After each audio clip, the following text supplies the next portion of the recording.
कौन से पेज पे थे?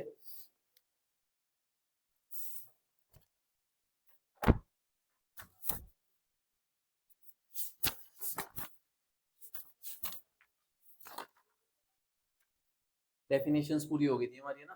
Page number 5.9 incorporation of LLP से पढ़ना था। चलो एक बार थोड़ी सी रिवीजन कर लेते हैं।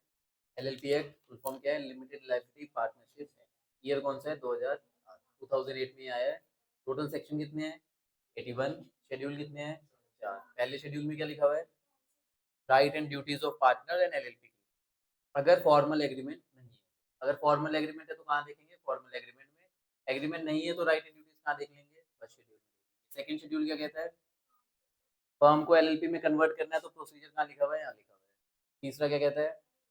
प्राइवेट कंपनी को एलएलपी कन्वर्ट करना है, यहाँ से देखेंगे। चौथा, अनलिस्टेड पब्लिक कंपनी को अगर कन्वर्ट करना है एलएलपी में तो यहाँ प्रोसेस लिखा हुआ है। फिर हमने पढ़ा ये लाने की जरूरत क्या पड़ी? ईज ऑफ बिजनेस हो जाए, कंपनी की क्या मिल जाए? फीचर्स मिल जाए, लिमिटेड लायबिलिटी, और पार्टनरशिप की क्या मिल जाए? फ्लेक्सिबिलिटी मिल जाए। तो इसको हम क्या बोल देते हैं? हाइब्रिड। क्या बोल देते हैं जी? हाइब्रिड। ठीक है जी। पार्टनरशिप की फ्लेक्सिबिलिटी किस चीज में है? इंटरनल स्ट्रक्चर को ऑर्गेनाइज करने में। किसमें है जी? इंटरनल स्ट्रक्चर को ऑर्गेनाइज करने में। ठीक है, फिर हमने पढ़े जी फीचर्स। पहले हमने पढ़ी बॉडी कॉर्पोरेट की डेफिनेशन। बॉडी कॉर्पोरेट क्या होता है? पहले बोलेंगे कंपनी, खाली कंपनी, फिर एलएलपी। कंपनी कौन सी वाली? Incorporated outside India. एलएलपी कौन सी वाली? Incorporated outside India. चार तो कौन नहीं आता? Corporation sole. और कौन नहीं आता? Cooperative society. कॉर्पोरेशन सोल और कोऑपरेटिव सोसाइटी नहीं आती, और किसी को भी सीजी बाहर कर सकता है नोटिफिकेशन डाल। फिर हमने पढ़ा बिजनेस क्या होता है? एवरी ट्रेड, प्रोफेशन, सर्विस, कुछ भी कोई काम कर रहे हो तो वो क्या है जी? बिजनेस है। डेजिग्नेटेड पार्टनर कौन है? जो लीगल कंप्लाइंसेस देखेगा एलएलपी एक्ट की, और अपॉइंटमेंट कहाँ पे होगी? सेक्शन 7 के अंदर। फाइनेंशियल ईयर क्या होता है? 1 अप्रैल से 31 मार्च। क्या कुछ और है इसके अंदर? क्या क्या क्या? हाँ, जो ईयर ऑफ इनकॉर्पोरेशन है उसके अंदर 18 महीने का हो सकता है जी फाइनेंशियल ईयर। देखो फाइनेंशियल ईयर की डेफिनेशन पूछी जा सकती है। कंपनीज एक्ट में ईयर ऑफ इनकॉर्पोरेशन में 15 महीने, एलएलपी में 18 महीने तक एक्सटेंड कर सकते हैं। 18 महीने का मतलब एलएलपी कब बनी होनी चाहिए? अगर आपकी एलएलपी 30 सितंबर के बाद में बनी है, मतलब 1 अक्टूबर या 1 अक्टूबर से बाद में बनी है, तो आप अगले साल नहीं, उसके अगले साल फाइनेंशियल ईयर को खत्म कर देना। तो 18 महीने मैक्सिमम हो सकता है। Foreign LLP, foreign LLP outside India बनी है, प्लेस ऑफ बिजनेस इंडिया में होना जरूरी। फिर हमने पढ़ा LLP, LLP agreement. LLP agreement क्या है? एलएलपी एग्रीमेंट एक रिटन एग्रीमेंट है किसके बीच में? पार्टनर और एलएलपी के बीच में, जिसमें right and duties. Partner, partner कौन बन सकता है? इंडिविजुअल, इंडिविजुअल, और बोलो बॉडी कॉर्पोरेट। क्या बोलो? Body corporate. बॉडी कॉर्पोरेट में सब आ गया। तो इंडिविजुअल और बॉडी कॉर्पोरेट दोनों क्या बन सकते हैं? पार्टनर बन सकते हैं। मिनिमम पार्टनर कितने चाहिए? 2 चाहिए ही चाहिए। कौन पार्टनर नहीं बन सकता है? कौन सा इंडिविजुअल पार्टनर नहीं बन सकता है? या disqualification to become a partner. Disqualified कौन है? अनसाउंड माइंड, अनडिस्चार्ज, इंसॉल्वेंट, और तीसरा जिसकी एप्लीकेशन अभी पेंडिंग है। उसने अप्लाई किया कि मुझे इंसॉल्वेंट घोषित कर दो, एप्लीकेशन क्या है? अभी पेंडिंग है। फिर हम आ गया है minimum number of partner, maximum number, कोई लिमिट नहीं है। लिमिट नहीं है यहाँ पे, मिनिमम 2 है, लिमिट नहीं है, एक मैक्सिमम की। फिर हमने पढ़ा वैसे तो पार्टनर की लायबिलिटी क्या है? लिमिटेड है, लेकिन एक केस है जहाँ पे लायबिलिटी क्या हो जाती है? अनलिमिटेड। कब हो जाती है? जब आपका पार्टनर 2 से कम हो जाए। क्या हो जाए? 2 से कम हो जाए। और आप कब तक बिजनेस कर रहे हो? 6 महीने से ज्यादा। तो उस 6 महीने से ज्यादा के पीरियड के लिए आपकी लायबिलिटी क्या हो जाएगी? अनलिमिटेड हो जाएगी। डेजिग्नेटेड पार्टनर कितने होने चाहिए? तो कौन होना चाहिए? पहले ऐसे बोलेंगे, 2 इंडिविजुअल्स होने चाहिए। क्या होने चाहिए? यहाँ बॉडी कॉर्पोरेट नहीं लिखा हुआ है, खाली इंडिविजुअल्स, मतलब आप या मैं, हम ही बन सकते हैं और कोई नहीं बन सकता है। उन 2 में से एक क्या होना चाहिए? एक ही resident of India. Resident of India का मतलब 120 दिन से ज्यादा फाइनेंशियल ईयर में इंडिया में रहा हो। अब अगर एक एलएलपी है जिसके पार्टनर बॉडी कॉर्पोरेट है, तो वो क्या करेंगे? तो नॉमिनी को अपॉइंट करेंगे, और नॉमिनी में से एक नॉमिनी क्या होना चाहिए? रेजिडेंट इन इंडिया होना चाहिए। ठीक है, ये पढ़ लिया था। फिर हमारे कैरेक्टरिस्टिक पे, एलएलपी एक बॉडी कॉर्पोरेट है, परपेचुअल सक्सेशन होती है, सेपरेट लीगल एंटिटी है, म्यूचुअल एजेंसी है। म्यूचुअल एजेंसी वैसे पार्टनर्स के बीच में नहीं है, एलएलपी और पार्टनर के बीच में mutual agency, artificial legal person है, कॉमन सील है, ऑप्शनल है कॉमन सील। ठीक है जी, यहाँ तक पढ़ लिया। एडवांटेज, एडवांटेज क्या थे जी इसके? इजी टू फॉर्म, और इसका opposite easy to dissolve. Easy to form, easy to dissolve, और फ्लेक्सिबल कैपिटल स्ट्रक्चर, कैपिटल बढ़ा भी सकते हो, कैपिटल घटा भी सकते हो, और लिमिटेड लाइबिलिटी है जी पार्टनर्स की। और क्या लिखा हुआ है? Provide flexibility without detail detail procedure यहाँ पे। तो ये एडवांटेजेस याद कर लेना, इजी क्वेश्चन होगा अगर डायरेक्ट पूछ लिया आपसे तो। चलो अब स्टार्ट करते हैं। Incorporation of a LLP. अब क्या करेंगे जी? एलएलपी इनकॉर्पोरेट करेंगे। कंपनी इनकॉर्पोरेशन पढ़ा हुआ ही है, अब एलएलपी है। कंपनी इनकॉर्पोरेशन का फॉर्म क्या था? कौन सा फॉर्म जाता था कंपनी इनकॉर्पोरेशन के लिए? एमओयू तो डॉक्यूमेंट है साथ में जाने वाले। सीवाई तो आता था, स्पाइस प्लस क्या था ji? Spice plus. Spice plus के दो थे, एक पार्ट था, एक पार्ट थी। अब यहाँ एलएलपी में क्या फॉर्म होगा तो वो देख लेते हैं अभी। चलो जी स्टार्ट करते हैं। The most important document needed for incorporation is the incorporation document. अगर आपको एलएलपी इनकॉर्पोरेट करवानी है तो सबसे इंपॉर्टेंट डॉक्यूमेंट क्या है? Incorporation document. इसको हम बोल देते हैं इनकॉर्पोरेशन का फॉर्म। क्या बोल देंगे जी? इनकॉर्पोरेशन का form. First, for a LLP to be incorporated, two or more person, दो या दो से ज्यादा बंदे चाहिए। सेक्शन कौन सा है? 11, सब सेक्शन 1 पढ़ रहे हैं। 1 के अंदर ए है, ए में क्या लिखा हुआ है? टू और मोर पर्सन, दो या दो से बंदे, ज्यादा बंदे चाहिए। बिजनेस क्या होना चाहिए? लॉफुल। बिजनेस क्या होना चाहिए? क्या अनलॉफुल बिजनेस के लिए बना सकते हो एलएलपी? नहीं बना सकते। With a view to profit, क्या नॉन प्रॉफिट वाली एलएलपी हो सकती है? नहीं हो सकती। तो आपका मोटिव भी क्या होना चाहिए? प्रॉफिट कमाने का। पेज नंबर है 5.9, ठीक है जी। Two or more person, lawful business, profit earn करना है। Shall subscribe their name to the incorporation document. Subscribe का मतलब वो साइन करेंगे। कौन साइन करेंगे? पार्टनर। ये टू और मोर पर्सन कौन है? पार्टनर्स ही है ना। दो या दो से ज्यादा पार्टनर चाहिए। बिजनेस क्या होना चाहिए? लॉफुल होना चाहिए, प्रॉफिट का व्यू होना चाहिए, और वो इनकॉर्पोरेशन डॉक्यूमेंट को साइन करेंगे ये दोनों पार्टनर, ठीक है ji. The incorporation document shall be filed in such manner with such fees as may be prescribed with the registrar of the state। कौन से रजिस्ट्रार के पास? वही रजिस्ट्रार तो वही है दोनों में, कंपनीज और एलएलपी में एक ही है, बस नाम आगे बढ़ जाता है, registrar of companies and LLP. लेकिन कौन से स्टेट में? जहाँ पे कौन सा ऑफिस? रजिस्टर्ड ऑफिस होगा। क्या होगा जी? जहाँ पे रजिस्टर्ड ऑफिस होगा। तो आप रजिस्ट्रार को डॉक्यूमेंट फाइल करोगे। कौन सा डॉक्यूमेंट फाइल करोगे? Incorporation document. उसका नाम क्या है? फिलिप। लिख तो पाओगे नहीं आप, फिर भी लिख लो कहीं पे है फिलिप। कौन सा डॉक्यूमेंट है जी? फिलिप। इनकॉर्पोरेशन के फॉर्म का नाम क्या है? फिलिप,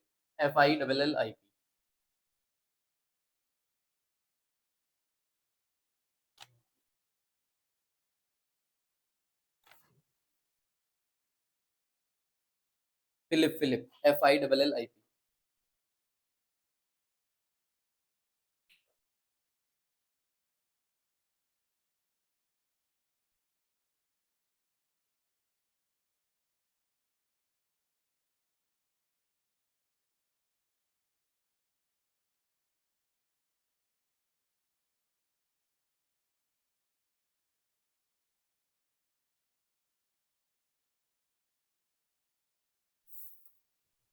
फुल फॉर्म भी लिख लो इसकी। Form for incorporation of limited liability partnership.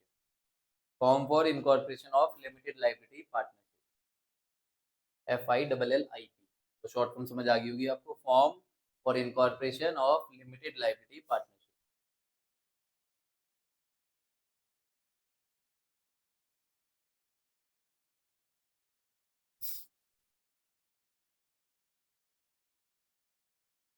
ठीक है जी। फॉर्म का नाम क्या है? फिलिप। फुल फॉर्म क्या है? Form for incorporation of limited liability partnership. क्या कह रहा है? आपको एलएलपी बनानी है तो एक इनकॉर्पोरेशन डॉक्यूमेंट फाइल करना है।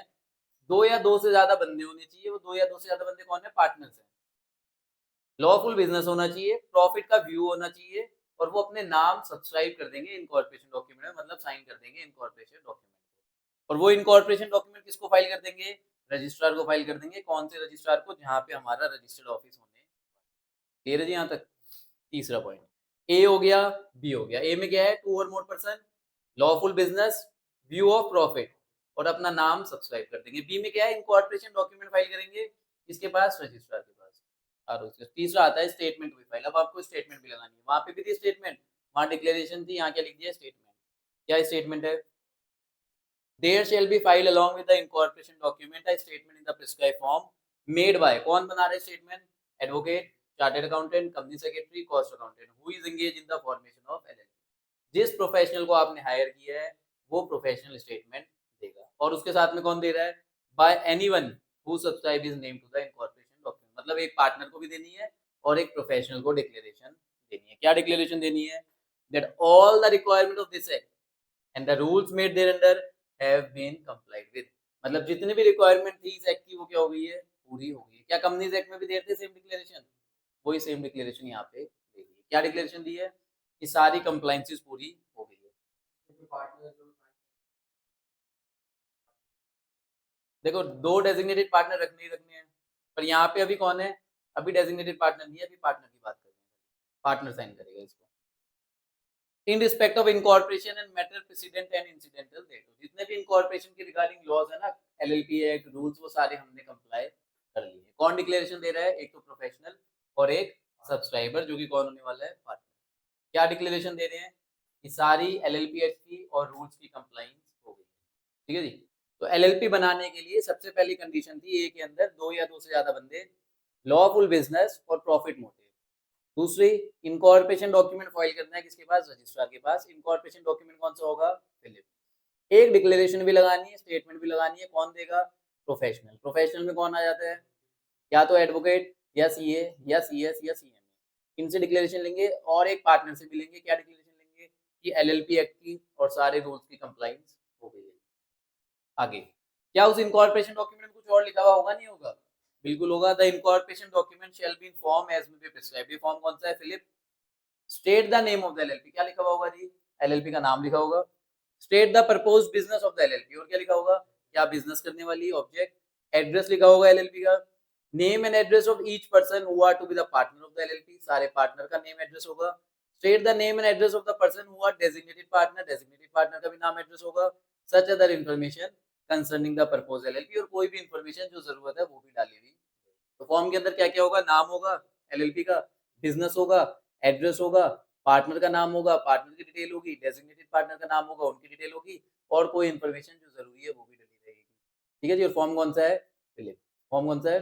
फिलिप। ठीक है जी। यहाँ तक if a person make a statement as discussed above which is known to be false. अगर कोई बंदा स्टेटमेंट दे रहा है, कौन कौन दे रहा है स्टेटमेंट? एक पार्टनर और एक प्रोफेशनल। अगर उन्होंने स्टेटमेंट दी है, उनको पता है known to be false. Known to be false का मतलब उसे पता है मैं झूठ बोल रहा हूँ, फिर भी वो स्टेटमेंट दे रहा है। और does not believe to be true, या उसको उसको भरोसा है कि जो मैं बोल रहा हूँ ना ये सच नहीं है, फिर भी वो स्टेटमेंट दे रहा है। Shall be punishable with imprisonment for a term which may extend to 2 years। Jail हो सकती है मैक्सिमम कितनी? 2 साल की। मैक्सिमम जेल कितनी हो सकती है? 2 साल। एंड फाइन भी लगेगा which shall not be less than 10,000, जो कि कितना जा सकता है? 5 लाख तक जा सकता है। ठीक है जी। क्लियर है? अगर किसी ने झूठी डिक्लेरेशन दी तो जेल जा सकता है मिनिमम मैक्सिमम 2 साल, और फाइन लगेगा मिनिमम 10,000, मैक्सिमम 5 लाख। दोनों चीजें लगेगी। दोनों के बीच में क्या है? एंड का मतलब दोनों लगेंगे। ठीक है जी। यहाँ तक इनकॉर्पोरेशन बाय रजिस्ट्रेशन। अब क्या होगा? आपने सारे डॉक्यूमेंट फाइल कर दिए। देखो यहाँ बहुत कम डॉक्यूमेंट है, एक तो इनकॉर्पोरेशन डॉक्यूमेंट है और एक स्टेटमेंट है खाली, और दो बंदे चाहिए, दो या दो से ज्यादा, लॉफुल बिजनेस और प्रॉफिट होना चाहिए। और इनकॉर्पोरेशन डॉक्यूमेंट में नाम होना चाहिए, एड्रेस होना चाहिए, ऑब्जेक्ट होना चाहिए, पार्टनर का नाम, पार्टनर का एड्रेस, और डेजिग्नेटेड पार्टनर नाम, एड्रेस, बस। इसके अलावा कुछ भी नहीं। ये सारे डॉक्यूमेंट किसको फाइल कर देंगे? रजिस्ट्रार को। रजिस्ट्रार क्या करेगा? सर्टिफिकेट ऑफ इनकॉर्पोरेशन दे देगा। क्या दे देगा जी? Certificate of incorporation. कितने दिन में दे देगा? 14 दिन के अंदर दे देगा। कितने दिन में दे देगा? 14 डेज के अंदर दे देगा। When the requirement imposed by clause B and clause C. B में क्या लिखा हुआ था? पीछे पढ़ा हमने जस्ट बी। बी में क्या लिखा हुआ था? तुरंत पेज पलटने लग गए। क्लॉज बी में क्या था? सबसे पहले क्लॉज ए था। ए के अंदर क्या कंडीशन थी? प्रॉफिट मोटिव, लॉफुल बिजनेस, दो या दो से ज्यादा बंदे। बी में क्या था? एक इनकॉर्पोरेशन डॉक्यूमेंट फाइल करना है। कौन सा? फिलिप। किसके पास? रजिस्ट्रार के पास। सी में क्या था? डिक्लेरेशन देनी है। कौन देता डिक्लेरेशन? प्रोफेशनल और पार्टनर। तो यहाँ क्या लिखा हुआ है? When the requirement imposed by clause B and C. अगर बी और सी वाली कंडीशन पूरी हो गई, the registrar shall retain the incorporation document unless the requirement imposed by clause A has not been complied। within a period of 14 days register the incorporation document and give a certificate to the LLP incorporated by the name specified therein। क्या कहना चाह रहा है, अगर B और सी की conditions पूरी हो गई तो रजिस्ट्रार को 14 दिन में क्या दे देना है, इनकॉर्पोरेशन सर्टिफिकेट दे देना है, एलएलपी को रजिस्टर कर देना है। कितने दिन में, 14 दिन में। अगर बी एंड सी पूरा हो गया, लेकिन फिर एक लाइन और लिखी हुई है, रजिस्ट्रार शेल रिटेन, रजिस्ट्रार क्या कर लेगा, रिटेन कर लेगा इनकॉर्पोरेशन डॉक्यूमेंट को, मतलब रजिस्टर नहीं करेगा। कब तक, जब तक ए वाली कंडीशन पूरी नहीं हो जाती है। कौन सी कंडीशन पूरी नहीं हो जाती है, ए वाली पूरी नहीं हो जाती है, मतलब ए बी सी तीनों पूरी होनी चाहिए, तभी आपका क्या होगा, एलएलपी इनकॉर्पोरेट होगी, रजिस्टर होगी। कितने दिन के अंदर, 14 दिन के अंदर। ठीक है जी, तीन कंडीशन है, ए बी सी, तीनों पूरी होगी तो 14 दिन में क्या मिल जाएगा, सर्टिफिकेट ऑफ इनकॉर्पोरेशन मिल जाएगा, रजिस्ट्रार रजिस्टर कर देगा। लेकिन आप एक लिखने का तरीका देखो, इनका लिखने का तरीका कैसे है, requirement imposed by clause B and C of subsection 1 have been complied with, फिर क्या आ गया, कॉमा, फिर कॉमा कहाँ खत्म हो रहा है, नीचे लास्ट लाइन में। फिर क्या कह रहा है, he shall within a period of 14 days, 14 दिन में क्या दे देगा, इनकॉर्पोरेशन डॉक्यूमेंट और सर्टिफिकेट दे देगा। बीच में क्या लिखा हुआ है, रजिस्ट्रार रिटेन भी कर सकता है, क्या कर लेगा, रिटेन कर लेगा, शेल रिटेन। कब, जब तक ए की कंप्लाइंस पूरी नहीं हो जाती। कौन सी कंप्लाइंस पूरी नहीं हो जाती, ए की। क्या ये सीधा सीधा नहीं लिख सकते थे, ए बी सी की कंप्लाइंस पूरी हो जाएगी तो 14 दिन में सर्टिफिकेट मिल जाएगा। लेकिन इन्होंने कैसे लिखा, अगर बी और सी की कंप्लाइंस पूरी हो गई तो 14 दिन में सर्टिफिकेट तो मिल जाएगा, लेकिन अगर ए की पूरी नहीं हुई तो रिटेन कर लेगा, तो क्या कर लेगा, रोक लेगा। तो क्लियर ऐसे भी तो लिख सकते थे, ए बी सी तीनों को पूरा करो, 14 दिन में सर्टिफिकेट ले जाओ, लेकिन ऐसे लिखा है तो कुछ ना कुछ रीजन होगा। अब नीचे वाली कंडीशन पढ़ो, सेकंड पॉइंट, रजिस्ट्रार में एक्सेप्ट द स्टेटमेंट, में का मतलब क्या होता है, कर सकता है, शेल का मतलब क्या है, करना पड़ेगा। यहाँ क्या लिखा हुआ है, में, रजिस्ट्रार में accept the statement deliver under clause C, C में कौन सी स्टेटमेंट आई थी, कौन सी स्टेटमेंट थी, किसने दी थी, प्रोफेशनल और पार्टनर ने। रजिस्ट्रार में accept the statement deliver under clause C as sufficient evidence that requirement imposed by clause A of that subsection has been complied with। मतलब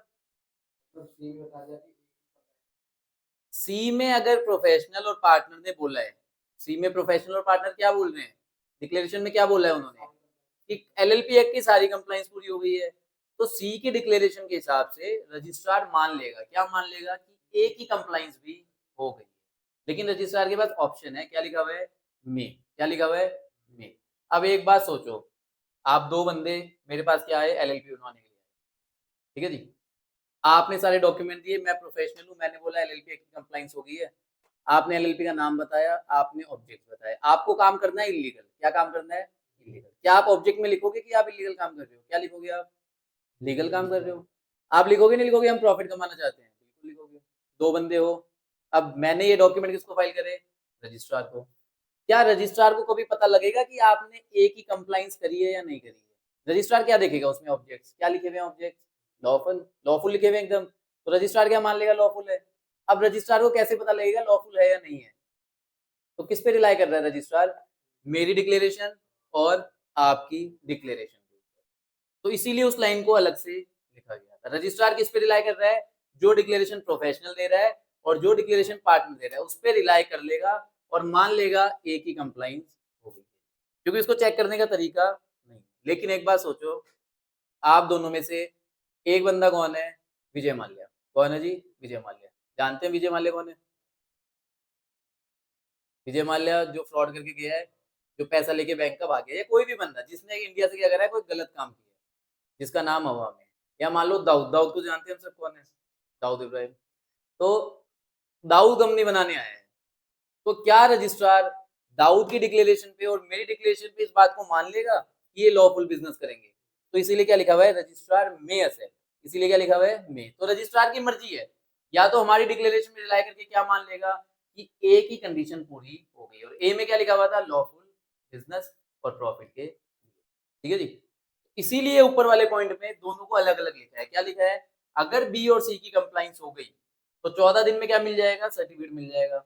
लेकिन अगर ए कंप्लाई नहीं हुआ तो रिटेन कर लेगा। लेकिन एक बात सोचो, सी के हिसाब से वो क्या मान लेगा, ए बी कंप्लाई हो गया, लेकिन वो कभी कभी क्या मान सकता है कि सी के हिसाब से नहीं मानूंगा मैं, ए की कंप्लाइंस होगी, उस केस में क्या कर लेगा, रिटेन कर लेगा, सर्टिफिकेट नहीं देगा। क्या समझ आई पूरी कहानी?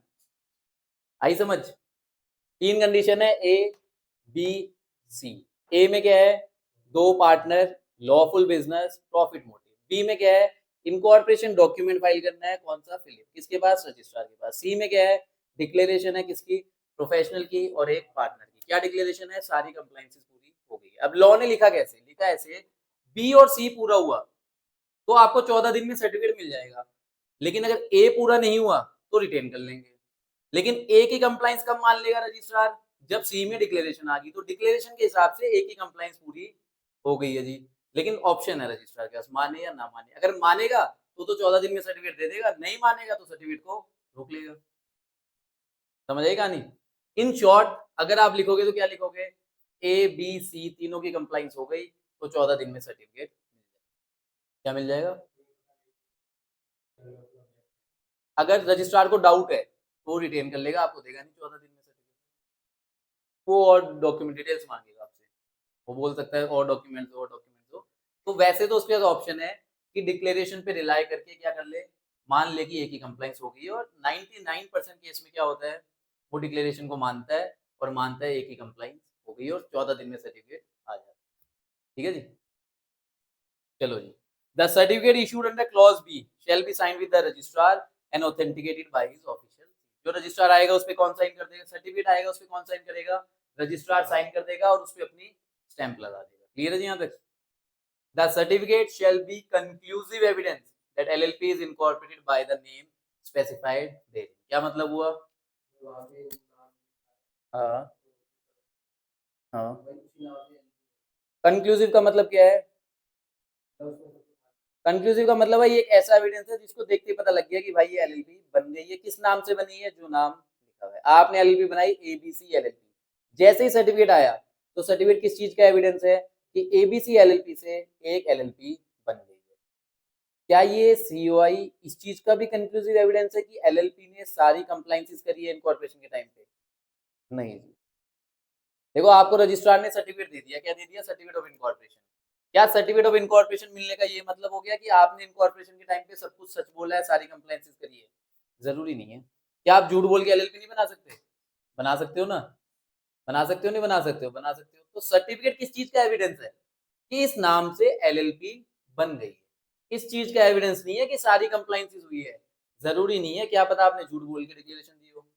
तो वो चीज आपको याद रखनी है। कंक्लूसिव एविडेंस किस चीज का है कि इस नाम से एलएलपी बन गई है। ठीक है, क्लियर है यहाँ तक? चलो ये हो गया आपका इनकॉर्पोरेशन पूरा। एक बार फिर रिपीट करेंगे। इनकॉर्पोरेशन डॉक्यूमेंट का नाम फिलिप। ए बी सी तीन कंडीशन है। ए के अंदर लॉफुल ऑब्जेक्ट, दो से या दो से ज्यादा पार्टनर, प्रॉफिट मोटिव। ठीक है जी। बी के अंदर इनकॉर्पोरेशन डॉक्यूमेंट फाइल करना है, नाम क्या है, फिलिप। किसके पास फाइल करना है, आरओसी के पास। तीसरी में डिक्लेरेशन देनी है, कौन दे रहा है, एक प्रोफेशनल एंड एक पार्टनर। क्या डिक्लेरेशन दे रहा है कि सारी कंप्लाइंस हो गई है किसकी, एलएलपी एक्ट की और रूल्स की। और इनकॉर्पोरेशन डॉक्यूमेंट में और भी चीजें डली होंगी, जैसे कि नाम, एड्रेस, पार्टनर का नाम, डेजिग्नेटेड पार्टनर का नाम, ऑब्जेक्ट, बस ये डला होगा। अब जब रजिस्ट्रार के पास डॉक्यूमेंट आ गया तो रजिस्ट्रार क्या करेगा, बी और सी को चेक करेगा और उसके हिसाब से 14 दिन में सर्टिफिकेट दे देगा। लेकिन अगर उसको लगा ए पूरा नहीं हुआ है तो रिटेन कर लेगा। और ए पूरा करने के लिए वो क्या मान सकता है कि डिक्लेरेशन के हिसाब से वो मान लेगा लॉफुल बिजनेस है, तो सी के हिसाब से ए की कंप्लाइंस वो मान सकता है, उसके पास ऑप्शन है। ठीक है जी। जैसे ही आपके पास सर्टिफिकेट आएगा, सर्टिफिकेट पे साइन किसका होगा, रजिस्ट्रार, और उस पे उसकी सील भी लगी रहेगी। सर्टिफिकेट एक कंक्लूसिव एविडेंस है किस चीज का, इस नाम से एलएलपी बन गई है। इस नाम से क्या हो गया, एलएलपी इनकॉर्पोरेट हो गई। ठीक है ji. Registered office of LLP. क्या रजिस्टर्ड ऑफिस चाहिए, नहीं चाहिए एलएलपी को? बिल्कुल चाहिए। एंड चेंज देयर इन, और उसको चेंज भी कर सकते हैं, बिल्कुल कर सकते हैं। Every LLP shall have a registered office. Registered office होता किस लिए है, सारी कम्युनिकेशन, सारे नोटिस कहाँ पे होंगे, रजिस्टर्ड ऑफिस पे। तो every LLP shall have a registered office. Shall का मतलब जरूरी है जी, होना ही चाहिए। टू विच, उस पे क्या होगा, all communication and notices may be address and where they shall be deliver. सारे नोटिसेस पे कहाँ का एड्रेस होगा, रजिस्टर्ड ऑफिस, और वहीं पे डिलीवर करेंगे। A document may be served on LLP, partner, DP. अगर आपको एलएलपी को डॉक्यूमेंट भेजना है, आपको पार्टनर को डॉक्यूमेंट भेजना है या आपको डेजिग्नेटेड पार्टनर को डॉक्यूमेंट भेजना है, कहाँ भेजोगे और क्या मान लेंगे कि उनको मिल गया है, उनको पहुंच गया है। तो अ डॉक्यूमेंट में be served on LLP partner designated partner by sending it by post, या तो पोस्ट पे भेज दो under a certificate of posting, और बाय रजिस्टर्ड पोस्ट से भेज दो, और बाय एनी अदर मैनर, या किसी भी तरीके से जो कहाँ बताया हुआ है as may be prescribe, rules में बता रखा है। कहाँ भेजो? At the registered office. कहाँ भेजो? At the registered office. फिर लिखा हुआ है and any other address specifically declared by the LLP for the purpose in form and manner as may be prescribe. क्या एलएलपी कोई और एड्रेस नहीं बता सकती कि हमें सारे नोटिस यहाँ भेजना? तो अगर एलएलपी ने कोई स्पेसिफिकली अदर एड्रेस बताया तो कहाँ भेजोगे? उस अदर एड्रेस पे भी भेज देना। ठीक है जी, रजिस्टर्ड एड्रेस पे भेज देना एंड उस अदर एड्रेस पे भी भेज देना। हम क्या मान लेंगे कि आपका डॉक्यूमेंट डिलीवर हो गया।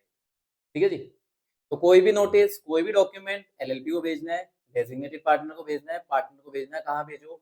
रजिस्टर्ड ऑफिस पे। भेजो कैसे? पोस्ट से भेज दो, रजिस्टर्ड पोस्ट से भेज दो, या कोई भी तरीका जो रूल्स में बताया हुआ है। या तो रजिस्टर्ड एड्रेस पे भेज दो एंड कहाँ पे भेजो? उस एड्रेस पे भेजो जो एलएलपी ने स्पेसिफिकली डिक्लेयर किया है। जैसे आपसे दो एड्रेस पूछते हैं, registered address and correspondence address, तो एलएलपी से भी दो एड्रेस पूछे जाते हैं। अगर उसने कॉरेस्पॉन्डेंस अलग बताया है तो आपको वहां पे भी भेजना पड़ेगा। कॉरेस्पॉन्डेंस होता किसके लिए ही है? सारी कम्युनिकेशन नोटिस के लिए, तो उस एड्रेस पे भी भेजना पड़ेगा। एलएलपी में change place of it registered office. LLP क्या कर सकता है? रजिस्टर्ड ऑफिस चेंज भी कर सकता है and file the notice of such change with the registrar. लेकिन जब भी चेंज करेगा क्या करना पड़ेगा? रजिस्ट्रार देना पड़ेगा। नोटिस को क्या देना? रजिस्ट्रार को क्या देना पड़ेगा? नोटिस देना पड़ेगा। If the LLP contravenes any provision of this section, अगर इस सेक्शन की नॉन कंप्लायंस करी, LLP and every partner shall be liable to penalty of 500 for each day during which the default continued, subject to maximum of 50,000 for LLP and every partner। क्या कह रहा है? हर दिन की कितने रुपए की पेनल्टी है? 500, और जो मैक्सिमम कितनी जाएगी? 50,000 एलएलपी के लिए और 50,000 ही पार्टनर के। एक एलएलपी, दो पार्टनर, कितने पार्टनर? इनकॉर्पोरेशन पे उन्होंने रजिस्टर्ड ऑफिस नहीं लगाया, या फिर जब चेंज किया तो रजिस्ट्रार को नहीं बताया। रजिस्टर्ड ऑफिस होना ही होना चाहिए ना। 20 दिन तक रजिस्टर्ड ऑफिस नहीं है। कितने दिन तक? 20 दिन तक। तो 20 दिन, एक दिन का कितना है? 500, तो 20 इंटू 500, 20 इंटू 500, 10,000। तो एलएलपी के लिए कितने? 10,000, और दो पार्टनर थे तो दोनों पार्टनर के 10,000, 10,000। अब ये ही डिफॉल्ट कितने दिन का हो गया? 200 दिन का। कितने दिन का हो गया? 200 दिन का। अब कितने का पेनल्टी लगेगी? 200 इंटू में 500, कितनी हो गई? 1,00,000। तो एलएलपी की कितनी? हाँ, एलएलपी की कितनी? देखो, जब एक एलएलपी दो पार्टनर तो 3 जनों पे लगेगा ये, क्योंकि क्या लिखा हुआ है? LLP and every partner. तो एलएलपी पे कितना? लाख, पार्टनर पे कितना? लाख, दूसरे पे कितना? लाख। लेकिन मैक्सिमम कितना है? तो एलएलपी पे भी 50,000, पार्टनर पे भी 50,000 और दूसरे पार्टनर पे भी 50,000। इस हिसाब से पेनल्टीज। हाँ, देखो, सच फॉर्म एंड मैनर में क्या है, जब भी आप चेंज करो 30 दिन में इंटीमेट कर देना। कितने दिन में इंटीमेट कर देना? 30 दिन। देखो, जब इनकॉर्पोरेशन करोगे तो एलएलपी में भी क्या है? एलएलपी में आपको at the time of incorporation बताना पड़ेगा रजिस्टर ऑफिस। तो रजिस्टर ऑफिस नहीं बताओगे तो आपके ऊपर फाइन। ठीक है जी। Affect of registration. अब जैसे ही एलएलपी रजिस्टर हो गई, उसका क्या अफेक्ट आएगा? Sewing and being sued. LLP suit file कर सकती है, उसके ऊपर भी सूट फाइल किया जा सकता है। Acquiring, owing, holding and developing और disposing of property, movable, immovable, tangible और इंटेंजिबल। एक्वायर का मतलब खरीद सकता है, ओन का मतलब अपने पास होल्ड कर सकता है, डेवलप भी कर सकता है, बेच भी सकता है। क्या? कोई भी प्रॉपर्टी, चाहे मूवेबल हो, इमूवेबल हो, टेंजिबल हो, इंटेंजिबल हो, क्योंकि एलएलपी क्या हो गई है? रजिस्टर्ड हो गई है, सेपरेट लीगल एंटिटी बन गई है, आर्टिफिशियल लीगल पर्सन बन गई है, तो सारे इंडिविजुअल वाले काम ये कर सकती है। कॉमन सील अगर डिसाइड करे तो हो सकती है, क्योंकि ऑप्शनल है कॉमन सील। और last one, doing and suffering such other act and think the body corporate में लॉफुली डू। जो काम बॉडी कॉर्पोरेट कर सकता है वो सारा काम एलएलपी कर सकती है, जैसे वो क्या हो जाएगी? रजिस्टर हो जाएगी। क्लियर है जी यहाँ तक? चलो जी, आगे आ जाते हैं। लास्ट टॉपिक है इसका, नेम। क्या जब भी एलएलपी बनाओगे नाम चाहिए नहीं चाहिए? चाहिए ना। तो फिलिप से पहले भी एक काम होता होगा, क्या होता होगा वो? फिलिप इनकॉर्पोरेशन का फॉर्म है, उससे पहले क्या होता होगा? Name reservation. क्या होती होगी? नाम। सबसे पहले आपको नाम अप्लाई करना है, तो एक नाम तो होना ही चाहिए, और नाम के लिए जो फॉर्म जाता है उसका नाम है रन एलएलपी। क्या नाम है? Run LLP, RUN LLP। Run की फुल फॉर्म क्या है? Reserve unique name. क्या फुल फॉर्म है? Reserve unique name for LLP. तो रन एलएलपी। ठीक है जी।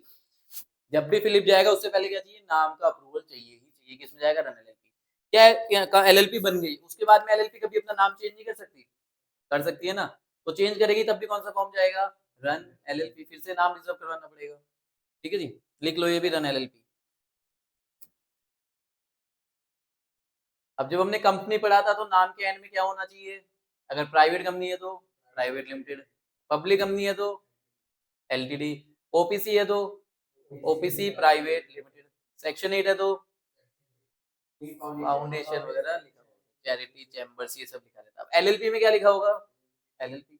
तो every limited liability partnership shall have either the word, या तो क्या लगा दो? लिमिटेड लाइबिलिटी पार्टनरशिप, या क्या लगा दो? और द एक्रोनिम। एक्रोनिम का मतलब शॉर्ट फॉर्म, क्या लिख दो? एलएलपी। जो लास्ट वर्ड कहाँ लगाना है जी? Last word. क्या पहले पे लगा सकते हो एलएलपी एबीसी? नहीं जी, एबीसी एलएलपी या एबीसी लिमिटेड लाइबिलिटी पार्टनरशिप होना चाहिए। ठीक है ji. No LLP shall be registered by a name which in the opinion of CG.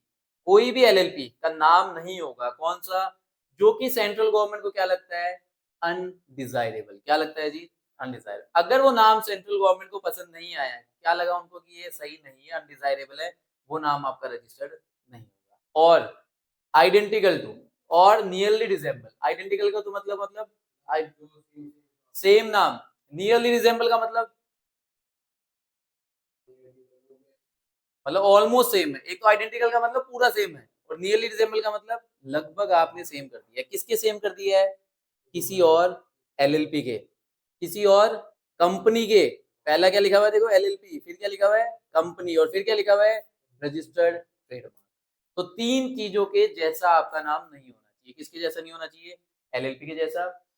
LLP मतलब कोई और एलएलपी, किसी कंपनी के जैसा नहीं होना चाहिए, या किसी ट्रेडमार्क के जैसा नहीं होना चाहिए। ट्रेडमार्क समझते हैं क्या होता है? जो हम अपना ब्रांड रजिस्टर करवा लेते हैं वो क्या है? ट्रेडमार्क। जैसे पेटीएम, पेटीएम सुना है ना आपने? पेटीएम क्या है? कंपनी है। उसका नाम क्या है? उसका नाम पेटीएम नहीं है। पेटीएम क्या है? उसका ट्रेडमार्क है। नाम क्या है? नहीं नहीं, 197 कम्युनिकेशन लिमिटेड ऐसे करके उसका नाम है।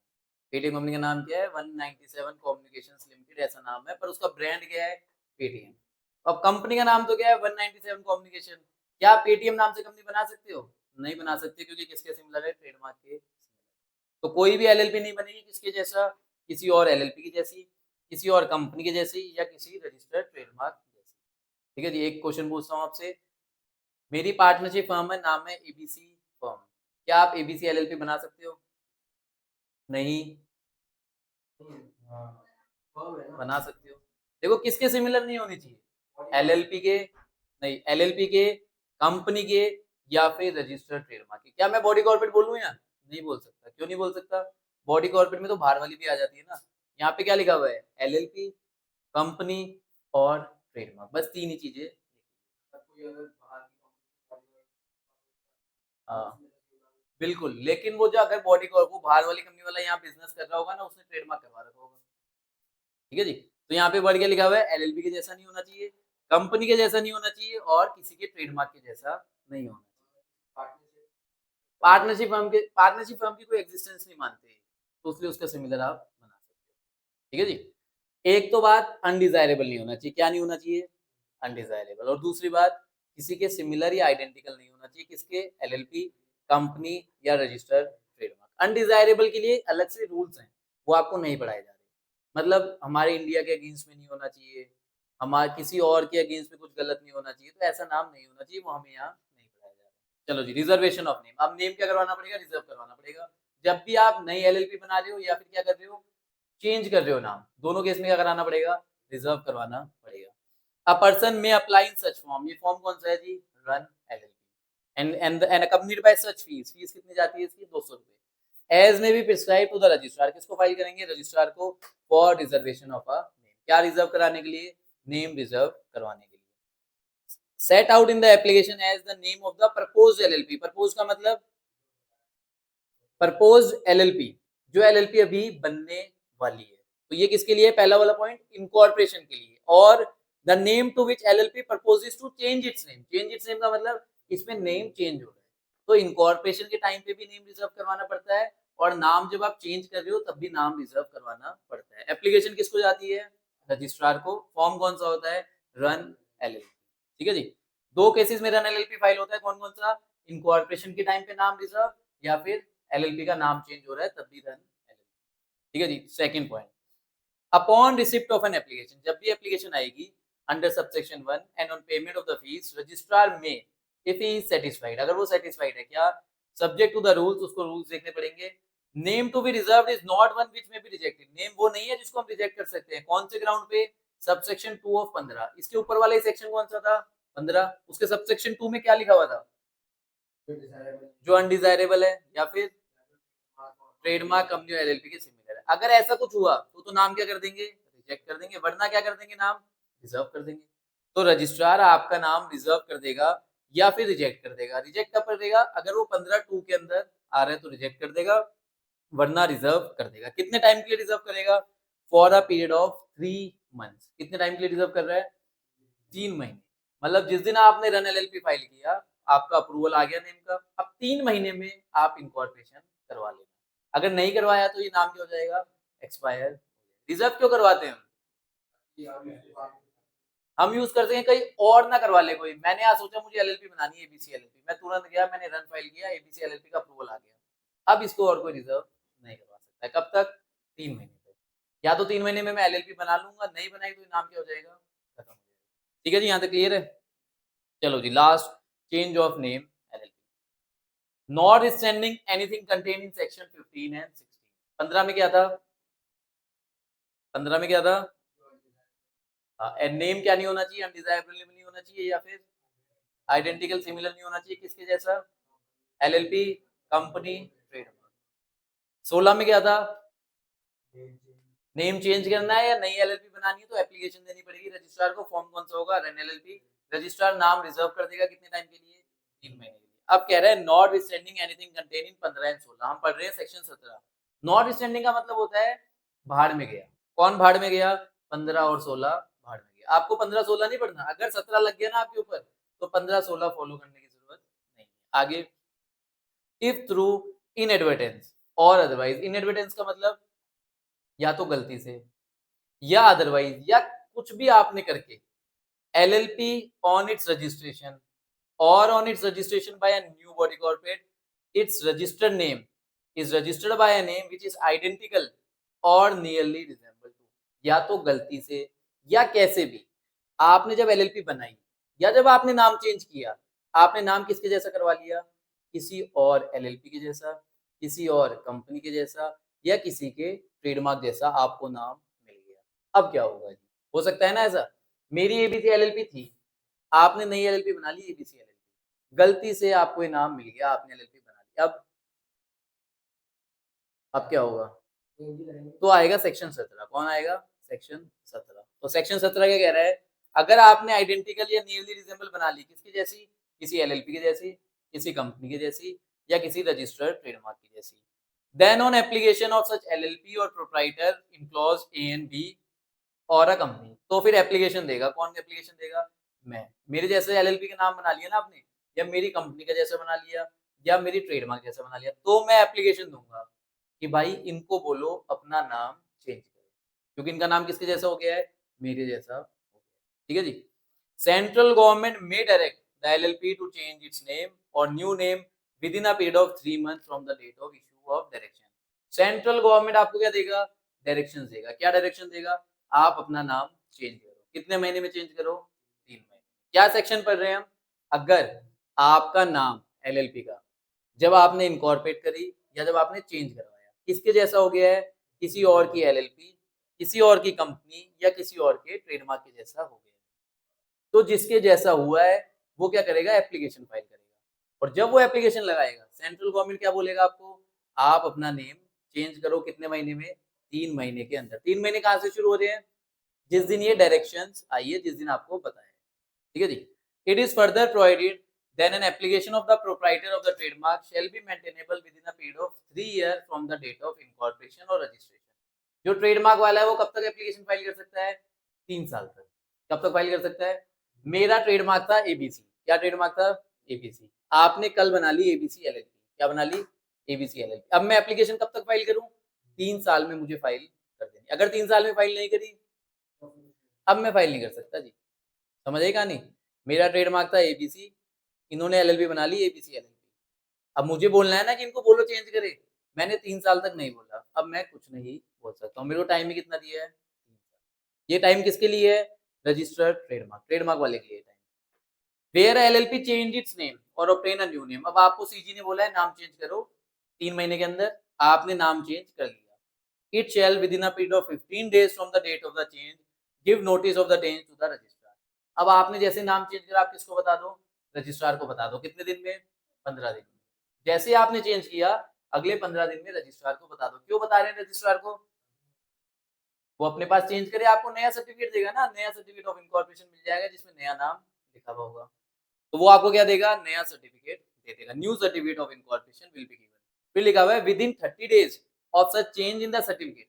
जैसे ही सर्टिफिकेट मिल गया ना आपको नया, उसके 30 दिन में क्या करो, LLP shell change its name in the LLP agreement. आपका एक एग्रीमेंट भी तो बना हुआ है, क्या एग्रीमेंट में नाम होगा नहीं होगा, तो वो नाम एग्रीमेंट में भी चेंज करो। कितने दिन के अंदर, 30 दिन के अंदर। 30 दिन कहाँ से, जिस दिन नया सर्टिफिकेट मिला है।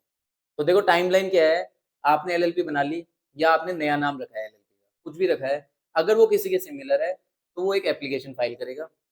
सीजी आपको डायरेक्शन देगी कि 3 महीने में अपना नाम चेंज करो। कितने महीने में, 3 महीने में। जैसे ये डायरेक्शन आई और आपने जैसे ही अपना नाम चेंज कर लिया, 15 दिन में बता दो रजिस्ट्रार को। किसको बता दो, रजिस्ट्रार को, कि मैंने अपना नाम चेंज किया, मुझे दे दो नया सर्टिफिकेट। रजिस्ट्रार क्या दे देगा आपको, नया सर्टिफिकेट। जैसे ही नया सर्टिफिकेट आ गया, आप क्या करो, अगले 30 दिन में नया एलएलपी एग्रीमेंट बना लो, उसमें एलएलपी का नाम चेंज कर दो।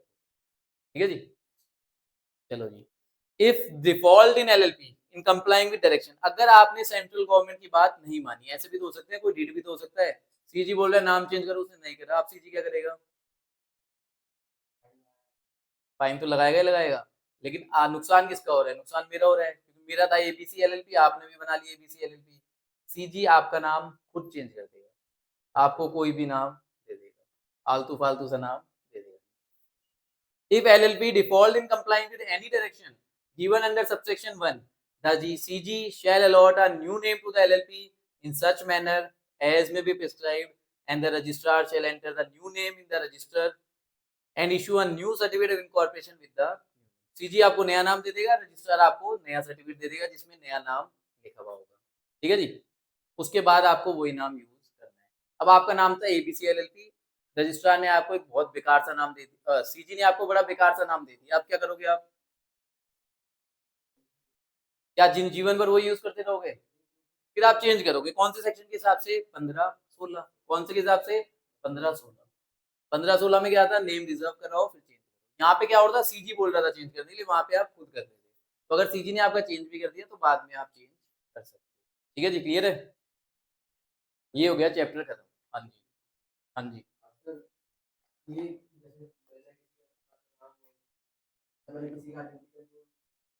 हाँ देखो, अगर मेरा ट्रेडमार्क मुझे ध्यान रखना है, जिम्मेदारी किसकी है, मेरी है जी, मैं ध्यान रखूं कि मेरे जैसा कोई और ना बने। एमसीए पे सब कुछ है, आप चेक कर सकते हो कि आपके जैसा कुछ बना तो नहीं है।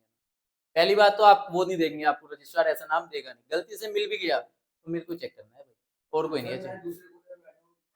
कहीं पे बैठा हूँ, एमसीए ऐसी साइट है जिसपे ऑल ओवर इंडिया एक बार नाम लिखेंगे एक बार नाम लिखेंगे, सारी एलएलपीज आ जाएंगी। ठीक है जी, चलो जी, एक बार इसको चार्ट फॉर्म में देख लेते हैं। सेक्शन 17, सेक्शन कौन सा है जी, 15-16 में क्या था, 15 में था कि जो भी एलएलपी का नाम होगा उसमें एलएलपी लिखा होना चाहिए या फुल फॉर्म लिखी होनी चाहिए। ये क्या लिखी होनी चाहिए, full form. Limited liability partnership कहाँ लिखा होना चाहिए, लास्ट वर्ड। कहाँ लिखा होना चाहिए, लास्ट वर्ड। नाम क्या नहीं होना चाहिए, अनडिजायरेबल नहीं होना चाहिए। क्या नहीं होना चाहिए, और क्या नहीं होना चाहिए, आइडेंटिकल या सिमिलर नहीं होना चाहिए। किसके जैसा, एलएलपी, कंपनी और ट्रेडमार्क, तीन ही लिखे हुए हैं जी, इसके अलावा कुछ नहीं लिखा हुआ है। क्वेश्चन आया पार्टनरशिप के ऊपर, क्या पार्टनरशिप, क्वेश्चन आया हाँ पार्टनरशिप फर्म जैसा नेम है, तो कोई दिक्कत, कोई दिक्कत नहीं है जी। लेकिन लिखना क्या पड़ेगा, ये लिखना पड़ेगा। पर आप ये लिखोगे कि वहां पे एलएलपी, कंपनी और ट्रेडमार्क लिखा हुआ है, पार्टनरशिप फर्म नहीं लिखा हुआ है, इसलिए अलाउड है। 16 में क्या लिखा हुआ था, 16 में क्या लिखा हुआ था? 15 तो ये हो गया। 16 में लिखा हुआ था जब भी नेम के लिए जाओगे तो फॉर्म फाइल करना है, कौन सा? Gun LLP. कितने महीने के लिए रिजर्व होगा? 3 महीने। चाहे इनकॉर्पोरेशन हो या तो नई एलएलपी बना रहे होगे या क्या कर रहे होगे, चेंज कर रहे होगे, 3 महीने के लिए आपका नाम रिजर्व हो जाए। अब 17 के अंदर क्या है? 17 कहता है जी, कहता है 15 16 गया बाद में, ये सब हम फॉलो नहीं करेंगे। आपने एलएलपी इनकॉर्पोरेट कर ली, क्या कर ली जी? इनकॉर्पोरेट कर ली। या फिर आपने एलएलपी का नाम चेंज कर लिया, क्या कर लिया? नाम चेंज कर लिया बाय इनएडवर्टेंस। इनएडवर्टेंस मतलब गलती से, और अदरवाइज, अदरवाइज मतलब आपने फ्रॉड कर लिया कोई, ऐसे भी तो कर सकते हो आप। कोई गलत काम करके आपने नाम ले लिया, या तो गलती से या गलत काम करके आपने नाम ले लिया, किसके जैसा? कंपनी के जैसा, एलएलपी के जैसा, या फिर ट्रेडमार्क के जैसा, किसी और का, किसी और की कंपनी जैसा, किसी और की एलएलपी के जैसा है, किसी और के ट्रेडमार्क के जैसा आपने नाम ले लिया। अब क्या होगा जी? सीजी। सीजी क्या करेगा? आप नहीं नहीं नहीं, इतनी जल्दी नाम नहीं देंगी, वो तो लास्ट देंगी। पहले आपको क्या देगी? डायरेक्शन देगी। क्या डायरेक्शन देगी? कि आप अपना नाम चेंज कर लो। एलएलपी को बोलेगी कि आप अपना नाम क्या कर लो? चेंज कर लो। कितने टाइम में कर लो जी? 3 महीने। जब मैं डायरेक्शन दे रहा हूँ उसको 3 महीने में कर लेना। ठीक है जी, 3 महीना हो गए, 1 महीना बीता, मैंने सोचा अब नाम चेंज कर देते हैं, मैंने एलएलपी का नाम चेंज कर लिया। जैसे ही नाम चेंज किया, अगले 15 दिन में, कितने दिन में? मैं किसको बताऊंगा? रजिस्ट्रार को। रजिस्ट्रार क्या दे देगा मेरे को? नया सर्टिफिकेट ऑफ इनकॉर्पोरेशन। क्या रजिस्ट्रार के लिए कोई टाइम है? कोई टाइम नहीं है जी, रजिस्ट्रार है, उस पर थोड़ी टाइम लगाएंगे, उसके लिए कोई टाइम नहीं है। लेकिन जैसे ही नया सर्टिफिकेट आया मेरे पास, उसके 30 दिन में, कितने दिन में मुझे क्या करना है? एलएलपी एग्रीमेंट, पढ़ा था ना, एक एग्रीमेंट होता है, उसमें अपना नाम चेंज कर लेना, उसमें अपना नाम चेंज कर देना। अगर मैंने नहीं करा चेंज, फिर तो सर्टिफिकेट आपको कोई, सेंट्रल गवर्नमेंट आपको कोई भी नाम दे देगी अपनी मर्जी से, फिर आपको वही नाम यूज करना है, या आप चेंज कर सकते हो किसके साथ से? 15 और 16 को फॉलो करके। ठीक है जी, क्लियर है यहाँ तक? ये हमारा एलएलपी एक्ट हो गया जी। हाँ हाँ बिल्कुल जी, कुछ लोग होते हैं ट्रेडमार्क करवा के बैठ जाते हैं। क्या करवा के बैठ जाते हैं? ट्रेडमार्क करवा के बैठ जाते हैं। इसीलिए करवा के बैठते हैं कि कल को आपको अगर वो नाम चाहिए, फिर वो आपको बेचते हैं वो नाम। तो ये बिजनेस है, इसमें कोई दिक्कत नहीं है। आप भी, आपको लगे कोई बढ़िया सा नाम है, करवा लो आज ही रजिस्टर, ट्रेडमार्क करवा लो, पर फीस भी लगती है उसकी, रिस्क भी है, क्या पता कल को कोई खरीदे ना आपसे। ठीक है जी, तो आप भी ऐसा काम कर सकते हो। चलो जी, अब लास्ट आता है difference with other form of organisation. अब क्या है जी डिफरेंस?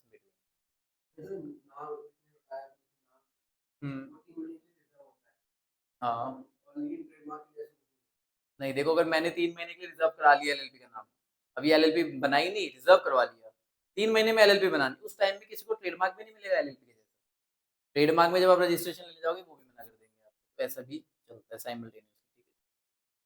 चलो जी, एलएलपी पार्टनरशिप का डिफरेंस आप खुद पढ़ोगे, क्योंकि एलएलपी एक्ट पढ़ लिया है, पार्टनरशिप फर्म आप पहले से पढ़ के आ रहे हो। ठीक है जी, एक बार पढ़ के देखना, आपको समझ आ जाएगा, दिक्कत नहीं आएगी। फिर आ रहा है LLP and limited liability company.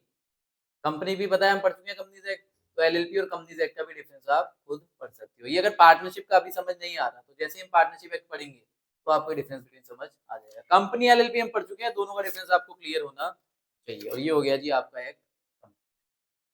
ठीक है जी, ये दोनों डिफरेंस बिटवीन घर से पढ़ के आना, एक बार कोई डाउट हो तो पूछ लेना। एलएलपी एक्ट हो गया पूरा। एलएलपी एक्ट इतना छोटा है, पर एक आधा क्वेश्चन पक्का आएगा, टिप्स पे होना चाहिए एकदम। देखो ऐसे है ना, वेटेज बतानी बहुत मुश्किल है, लेकिन जो आईसीआई के पोर्टल पे जो मिलेगा, जो भी लेटेस्ट आएगी वेटेज, वो आपके साथ में शेयर कर दूंगा। चलो ये आज की क्लास यहीं खत्म करते हैं।